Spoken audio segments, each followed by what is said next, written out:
Cultivate the small wins. Link to what you know about growth mindset. The way you speak to yourself is highly important. At this point of your journey, you are going to have many small wins and lots of failures also. But you know that failure is necessary for growth. No one likes failure or goes out seeking it. But can you fail forwards? Can you fail upwards?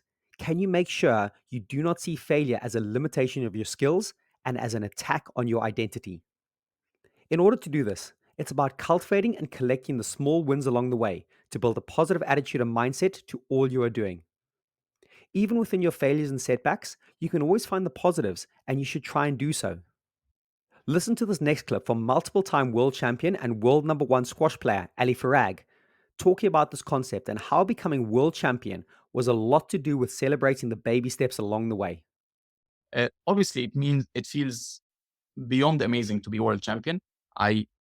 I've always dreamt of being one. I never thought I was going to be one because I come from a very academic family.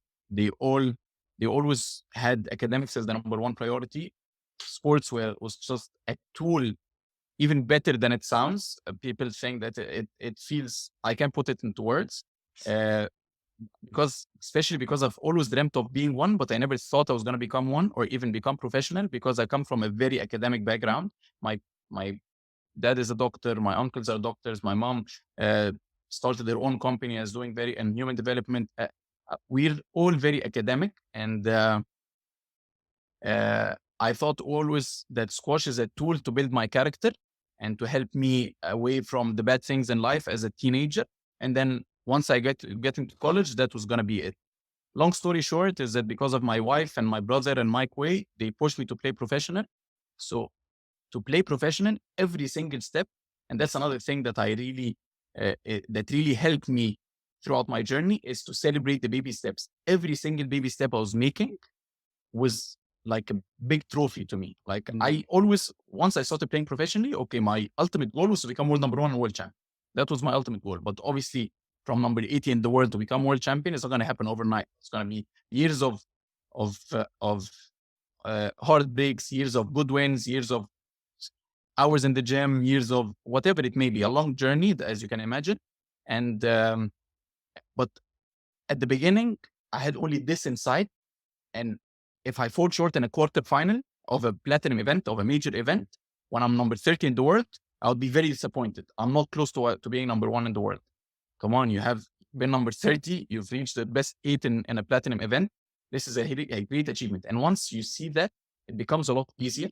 And obviously, you don't want to get satisfied at any certain point, but then you want to celebrate the baby steps to see that you're going in the right direction.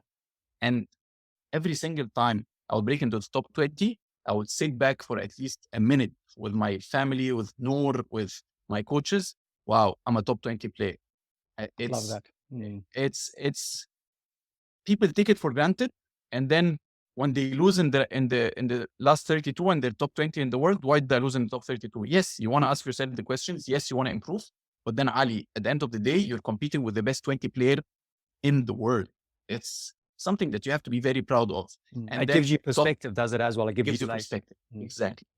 And then top 10, I was, wow, I'm number 10 in the world. And I'm getting the, like, believe me, when I was younger, looking up to Rami and looking up to Shabana and Darwish and all those guys, I couldn't believe that I was even shaking their hands, them being top 10 players. So to become one, I never took it for granted.